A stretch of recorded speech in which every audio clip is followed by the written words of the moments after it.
Hello, শুভেচ্ছা সবাইকে। প্রতিদিনই দেশে অনেক অনেক মানুষ মারা যায়, কিন্তু একটি মৃত্যুর খবর গত কয়েকদিন ধরে আপনারা সবাই অবগত হয়েছেন। সেটা হচ্ছে যে ফরিদপুরের ভাঙায় এক সড়ক দুর্ঘটনায় একজন ব্যক্তি মারা গেছেন। তার নাম হচ্ছে ইসমাইল হোসেন জমাদ্দার। তিনি উম, জমাদ্দার মাঠবাড়িয়া উপজেলার মিরুখালী ইউনিয়নের শৌলা গ্রামের ব্যাংক কর্মকর্তা জাকির হোসেন জমাদ্দারের ছেলে, এবং তিনি ব্যক্তি জীবনে একাধিকবার বিবাহিত এবং তার দুইটি সন্তান রয়েছে। তো এই যে এতক্ষণ যে পরিচয়গুলো দিলাম, এই পরিচয়ে তার মৃত্যুর খবর কেউ পাননি। পেয়েছেন আমাদের ঢালিউডের চিত্রনায়িকা পরীমনির প্রথম স্বামীর মৃত্যু। এক এক পত্রিকা এক এক রকম শিরোনাম করেছে যে মারা গেলেন পরীমনির প্রথম স্বামী। আবার কোনো কোনো পত্রিকা করেছে যে হাসপাতালে নিয়ে গিয়েও বাঁচানো গেল না পরীমনির প্রথম স্বামীকে। আবার কেউ কেউ বলছে সড়ক দুর্ঘটনায় পরীমনির প্রথম স্বামীর মৃত্যু।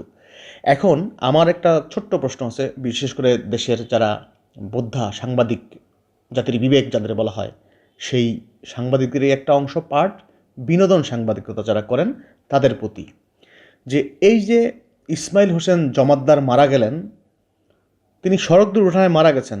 তো এই ধরনের নিউজ তো সাধারণত এরকম হয় যে ফরিদপুরের ভাঙায় সড়ক দুর্ঘটনায় মোটরসাইকেল আরোহী নিহত, বা ট্রাকের ধাক্কায় বা বাসের ধাক্কায় প্রাণ গেল দুই মোটরসাইকেল আরোহীর।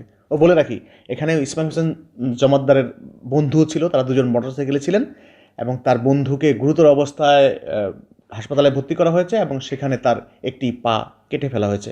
দুইটা খবরই দুঃখজনক, খুবই বেদনাদায়ক। তো সেই বেদনাদায়ক খবরটি আমাদের দেশের বিনোদন মাধ্যমে, এই খবরটা কিন্তু বিনোদনের মাধ্যমে আসার কথা ছিল না। এই খবরটা জাতীয়, সারা দেশ, আপনারা জানেন যে পত্রিকায় একাধিক বিভাগ থাকে, জাতীয়, রাজনীতি, বিশ্ব, আন্তর্জাতিক, ফিচার, লাইফস্টাইল, বিনোদন, খেলা, হ্যাঁ, সারা দেশ নামে একটা বিভাগ থাকে, যেখানে সারা দেশের ঘটে যাওয়া ঘটনাগুলো বিভিন্ন জেলা প্রতিনিধিরা পাঠান, উপজেলা প্রতিনিধিরা পাঠান, সেই খবরগুলো ওই পাতায় স্থান পায়। কিন্তু হুট করে এই ইসমাইল হোসেন জমাদ্দারের দুর্ঘটনার খবরটি, সড়ক দুর্ঘটনায় তিনি মারা গেলেন, সেটা বিনোদন পাতায় স্থান পেল। কেন স্থান পেল? পরীমনির প্রথম স্বামী, সেটা আজ থেকে 10 বছর বা 15 বছর বা 2013 সালে বা 12 সাল বা 2009 সালে যদি সেই পরীমনিকে তিনি বিয়ে করে থাকেন, যখন পরীমনির কোনো ডাক নাম ছিল না, ইন্ডাস্ট্রিতে পরীমনি সিনেমা করবেন কিনা সেইটাও তার ভাবনায় ছিল না। গ্রামের একজন সহজ সরল একটা মেয়ে, সাদাসিধা একটা মেয়ে, সে বিয়ে করেছিল। সেই বিয়ে বিচ্ছেদ হয়েছে, তারপর সে বাংলাদেশের একজন আলোচিত নায়িকা হয়েছে। মানে স্টার সুপারস্টার হয় নাই, মানে আলোচিত সমালোচিত। মানে বাংলাদেশে তো আসলে ওইভাবে স্টার সুপারস্টার নাই, কাউকে আপনি বলতে পারবেন না সাকিব খানকে স্টার সুপারস্টার বলেন, আদৌ তো সাকিব খান সুপারস্টার না। সুপারস্টার অন্য জিনিস, স্টার অন্য জিনিস। স্টার ছিলেন আমাদের আমাদের দেশের বিনোদন জগতের স্টার যুগ চলে গেছে আর অনেক আগেই।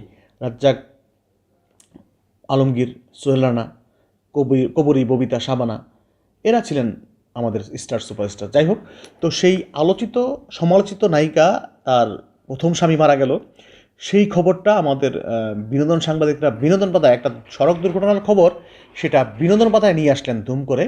একটা মর্মান্তিক খবর, সেটা বিনোদন পাতায় স্থান পেল। কেন স্থান পেল? একজন বাংলাদেশের আলোচিত নায়িকা, তিনি কবে কখন বিয়ে করেছিলেন, সেই খবর, তার স্বামী মারা গেছেন।